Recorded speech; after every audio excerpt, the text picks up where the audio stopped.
नमस्कार दोस्तों, आप सभी का स्वागत है आपके अपने YouTube channel Ashok Chawla education पर। दोस्तों, हम मारवाड़ का इतिहास से संबंधित वीडियो में देख रहे थे। दोस्तों, इससे पिछले वीडियो में हमने देखा, आज तो वैसे हम पढ़ेंगे जसवंत सिंह। इन्हें देखे महाराजा जसवंत सिंह कहा जाता है। हालांकि जो मारवाड़ के जो शासक थे, जोधपुर के जो शासक थे, वो अपने आगे राव लगाते थे, लेकिन इन्हें शाहजहाँ द्वारा स्पेशल ये उपाधि दी गई थी महाराजा की, इसलिए इनको महाराजा जसवंत सिंह कहा जाता है। और इससे पहले हमने वीडियो में देखे इनके पिता के बारे में, जो कि गज सिंह था।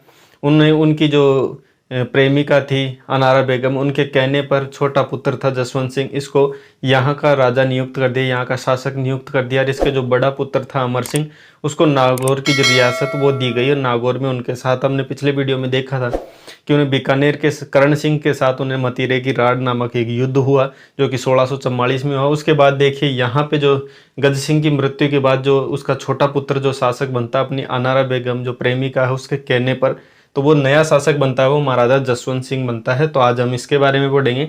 चलिए वीडियो स्टार्ट करते हैं।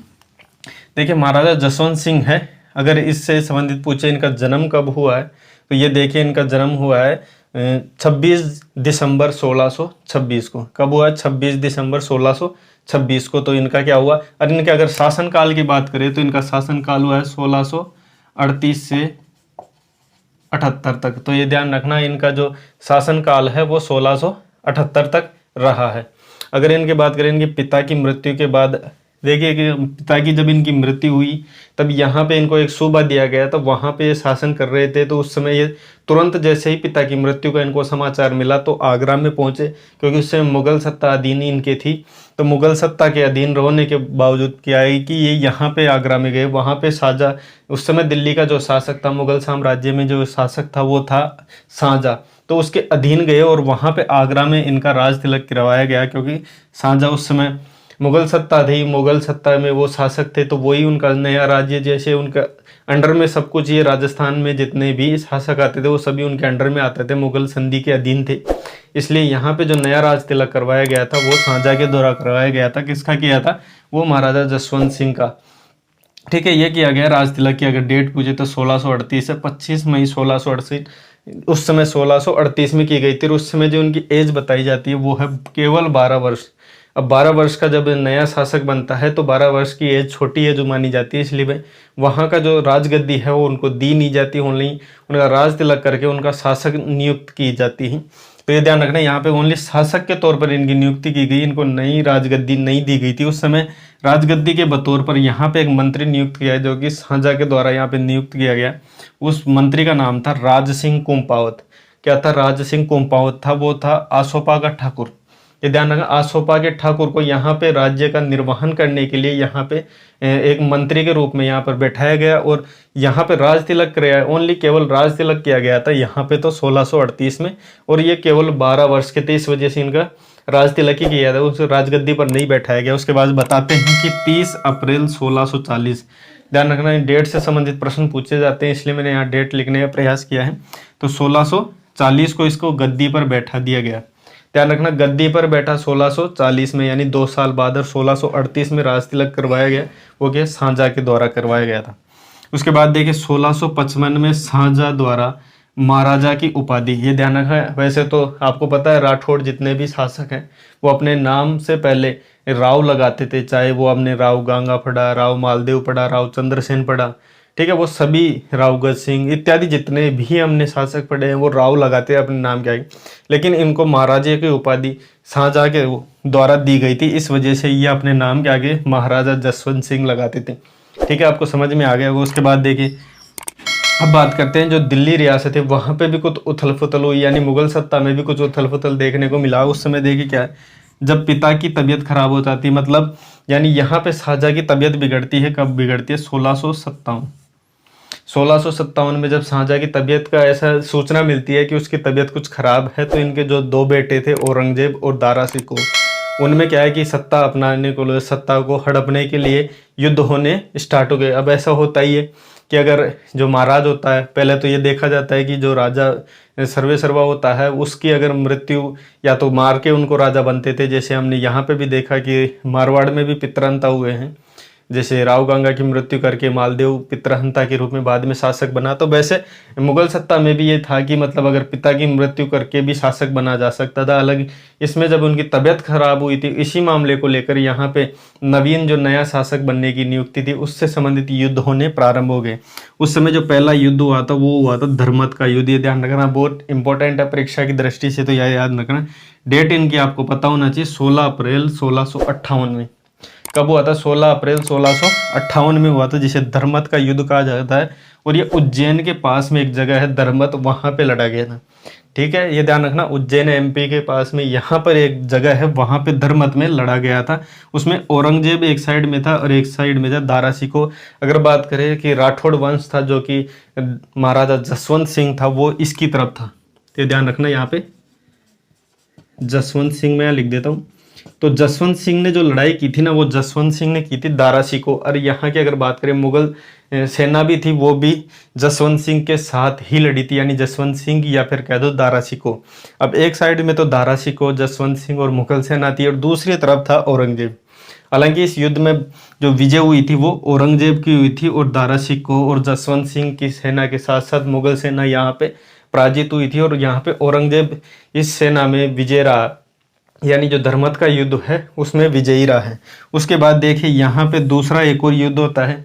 अब शासक हथियाने के लिए क्या है कि एक बार फिर से प्रयास, क्योंकि अब इसमें दारा शिकोह की बेइज्जती भी थी कि ये मुगल सेना के साथ रहते हुए मारवाड़ की सेना भी साथ में रखते हुए भी यहाँ पे युद्ध में हार गया।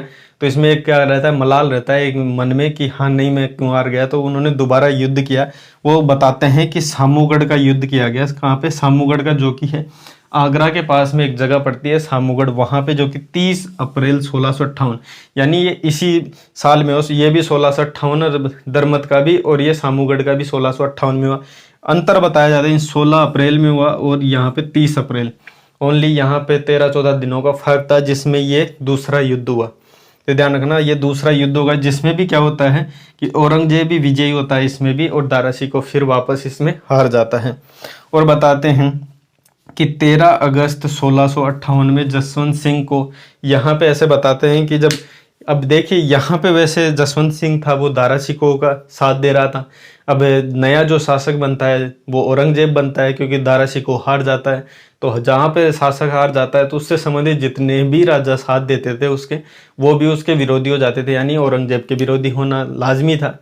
हालांकि लेकिन क्या होता है, औरंगजेब के दरबार में जब बुलाया जाता है जसवंत सिंह, तो जसवंत सिंह को इसमें जाता तो है, और यहाँ पे औरंगजेब कुछ विपरीत प्रक्रिया देता है, यानी इसको जब डांटना चाहिए था या फिर इसको विरोध करना चाहिए, इसको प्यार से बुलाता है और इसको सम्मान के साथ साथ यहाँ पे पदवी भी देता है।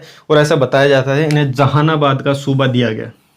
औरंगजेब के द्वारा इन्हें डांटना तो छोड़ो, इसको प्रेम से इसका स्वागत किया गया। उसके जहानाबाद का सूबा देकर यहाँ पे मारवाड़ के शासक को नियुक्त किया जाता है, महाराजा जसवंत सिंह को। अब इसमें क्या होता है, एक दोराई का युद्ध होता है। वापस किसके? औरंगजेब और दारा शिकोह। दारा शिकोह अभी तक टेंशन में था कि नहीं, मेरे को वापस शासन हथियाना है, मुगल साम्राज्य को प्राप्त करना है, इसलिए दोराई का युद्ध, ये अपने अजमेर के पास में एक जगह पड़ती है दोराई, वहां पे युद्ध हुआ था, जो कि 1659 के मध्य हुआ था। देखिए 16 मार्च 1659 में ये युद्ध हुआ, दोराई का युद्ध। ये सीधे सीधे फैक्चुअल क्वेश्चन है जो आपको याद ही करने हैं, यानी अगर आपको थोड़ा बहुत शंका भी है इससे संबंधित याद करने में तो आपको रट के याद करने, लेकिन इन चीज़ों को आपको याद करने हैं। तो ये ध्यान रखना, ये फैक्चुअल क्वेश्चन है जो सीधे सीधे बनते हैं, इसको ध्यान से देखना है। तो दोराई का युद्ध हुआ था मार्च 1659 में हुआ था, जो कि अजमेर के पास एक दोराई जगह वहाँ पे हुआ था। इसमें भी क्या बताते हैं कि इसमें भी औरंगजेब जीता था, दारा शिकोह फिर हार गया। इसके बाद बताते हैं कि यहाँ पे दारा शिकोह ज़्यादा ही बार बार युद्ध कर रहा था। इस बात से परेशान होकर इसने मुगल साम्राज्य की सेना के साथ साथ भेजकर उसको कैद में बंद करके फिर उसमें मौत की सजा सुना दी थी। इसके साथ दारा शिकोह यहाँ पे खत्म हो जाता है, औरंगजेब का शासन काल बढ़ता रहता है। उसके बाद बताते हैं कि इसी काल के बीच में 1666 ईस्वी में और जो शाहजहाँ था, वो हालांकि वैसे तबीयत ही खराब थी उसकी, वो मरा नहीं था उस समय, लेकिन जो नया शासक था वो औरंगजेब बन चुका था और उसने बहुत अच्छा शासन भी किया था उसके बाद। लेकिन क्या होता है, शाहजहाँ की मृत्यु बाद में होती है 1644 में, यहाँ पे शाहजहाँ की मृत्यु हो जाती है। और उसके बाद बताते हैं कि शाहजहाँ की मृत्यु के बाद औरंगजेब निरंतर फिर शासन करता रहा। और जसवंत सिंह से संबंधित एक बात मैं यहाँ बता देता हूँ कि जसवंत सिंह के जो दरबारी थे, मुख्य अच्छे दरबारी थे, मोणोत नैन जी, और सुंदरदास, ये सुंदरदास इनके मोहनोत नैणसी के भाई थे। और ऐसा बताते हैं कि इनमें कुछ अनबन हो गई थी महाराजा जसवंत सिंह और मोहनोत नैणसी। हालांकि इसके प्रसिद्ध या विद्वान, मैं कहूँ विद्वान, इनके दरबारी थे और बहुत अच्छे मंत्री भी थे इनके, जो बताते हैं इनके दरबार में सबसे अच्छे मंत्री माने जाते हैं, विद्वान मंत्री माने जाते हैं। उनमें मोहनोत नैणसी थे। तो इनमें मोहनोत नैणसी का, अगर इनकी कृति की बात करें तो मोहनोत नैणसी ख्यात और मारवाड़ परगनारी विगत नामक इन्होंने 2 ग्रंथ लिखे हैं, जिससे संबंधित, ये मारवाड़ से संबंधित ही ग्रंथ हैं। और ऐसा बताते हैं कि जसवंत सिंह की कुछ अनबन होने के बाद इसमें कारणवश इनको क्या कर दिया था, इनको कैद में बंद कर दिया था। और कैद में बंद करने के बाद कुछ समय रखा जाता है और इनसे एक भारी रकम के साथ इनको छोड़ दिया जाता है। जो उस समय 1 लाख रुपए की जो रकम रखी गई थी कि आप 1 लाख रुपए जमा कराओ और आपको जाने दे सकते हैं। तो 1 लाख रुपए का बहुत ही अधिक कर्ज हो गया था और उस कर्ज से मुक्त नहीं होने के साथ साथ वो ऐसे ही कैद में रहने लगे। और अंत में क्या होता है, वीर पुरुष थे कि अपने, ये होता है कि दूसरे मुगल सत्ता में रहते हुए मरना नहीं चाहते, इसलिए उन्होंने, ऐसे बताते हैं कि 3 अगस्त 1670, ध्यान रखना ये डेट, 3 अगस्त 1670 में उन्होंने आत्महत्या कर ली। अपनी ही कटार को अपने घोंप के मर गए थे। तो ये ध्यान रखना, ये दोनों भाई थे, मोहनोत नैणसी और सुंदरदास, इन दोनों की कर्ज के कारण मृत्यु। अगर सीधा सीधा प्रश्न में बताऊं तो इसमें ध्यान रखना, इनकी मृत्यु हुई थी 3 अगस्त 1670 में। इन्होंने आत्महत्या की थी और वो आत्महत्या का जो कारण बताते हैं वो ऐसा है कि अत्यधिक कर्ज के कारण इन्होंने आत्महत्या की थी, अपनी ही कटार घोंप के मृत्यु हो गई थी। नहीं, उसके बाद देखिए कुछ समय बाद 1678 की बात है, 1678 में महाराजा जसवंत सिंह की भी मृत्यु हो जाती है। अब महाराजा जसवंत सिंह की मृत्यु होने के बाद ऐसे बताते हैं कि एक इनकी रानी थी जसवंत दे, जब ये यहाँ मृत्यु हो गई थी, यानी धर्मत का युद्ध जब ये लड़के आए थे, अब हार गए थे, दारा सिकों के साथ थे, तो वापस जब धर्मत का युद्ध लड़के जब हार के निराश होकर वापस आ रहे थे, तो यहाँ पे जो इनकी रानी थी जसवंत दे, उन्होंने यहाँ पे जो मेहरानगढ़ है उसका दरवाज़ा बंद कर दिया था, इनको आने नहीं दिया था। उससे संबंधित देखिए औरंगजेब की अगर बात करें, कि औरंगजेब ने जब यहाँ पे मृत्यु हुई थी महाराजा जसवंत सिंह, तो औरंगजेब ने ये कहा था कि आज कुफ्र का दरवाज़ा टूट गया। क्या कहा था कि आज कुफ्र का दरवाज़ा टूट गया। ये सीधा सीधा जो टैग वर्ड है, ये सीधा सीधा उठा लिया जाता है, एग्जाम में आपको सीधा सीधा देखने को मिल सकता है। तो ध्यान रखना, आज कुफ्र का दरवाज़ा टूट गया। तो ये सेंटेंस है, ये टैगलाइन किसने की थी, तो ये औरंगजेब ने कही थी। उसके बाद देखिए इनकी पुस्तकें भी इन्होंने लिखी है, किसने लिखी थी, महाराजा जसवंत सिंह ने। ध्यान रखना, महाराजा जसवंत सिंह द्वारा लिखी हुई पुस्तकें थी, जिसमें आनंद विलास, एक संस्कृत का अच्छा ग्रंथ है। उसके बाद देखिए भाषाभूषण, प्रबोध चंद्रोदय और अप्रोक्ष सिद्धांत सार इत्यादि बहुत सी इन्होंने पुस्तक, इससे अलावा भी और भी 6-7 पुस्तकें हैं। तो ये ध्यान रखना, हालांकि ये मोस्टली यही पूछी जाती है, इससे संबंधित मैं आपको बता रहा हूँ। हालांकि इसकी 3-4 पुस्तकें और हैं, जिसमें देखिए आनंद विलास सबसे ज़्यादा इम्पोर्टेंट है, जो कि एग्जाम में टारगेट की जाती हैं, और प्रबोध चंद्रोदय और अप्रोक्ष सिद्धांत सार, इनको आप मोस्टली याद करके जाएं। उसके बाद देखिए ये मैंने बता ही दिया, इनकी एक खाड़ी रानी थी जसवंत दे। इन्होंने अगर निर्माण कार्य की बात करें तो जसवंत दे ने यहाँ पे राई का बाग बनाया था और एक बनाया था कल्याण सागर, जिसे यह नाम अन्य नाम से भी जाना जाता है रातानाड़ा। क्या नाम जाना जाता है, रातानाड़ा के नाम से जाना जाता है कल्याण सागर को ही। और इनके बाद बताते हैं कि ये तो इनकी पुस्तकें होगी, और इनकी मृत्यु के बाद ऐसे बताते हैं कि हालांकि इनके जो पुत्र थे ना, वो कोई भी जीवित नहीं रहता था। ऐसा बताते हैं कि इनका जितने भी पुत्र होते उनमें सभी पुत्र इनके गए या तो कुछ समय बाद या उस पैदा होते ही खत्म हो जाते थे। उस समय कोई शासक नहीं था।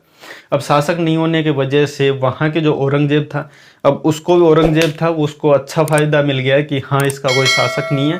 तो ऐसा बताते हैं कि औरंगजेब ने उस समय बदला लेने के लिए, अब किस बात का बदला तो आपको यहाँ पे पता होगा कि इसने औरंगजेब के विपक्ष में युद्ध लड़ा था, धर्मत का युद्ध, जिसमें औरंगजेब का साथ ना देते हुए इन्होंने दारा सिकों का साथ दिया था जसवंत सिंह ने।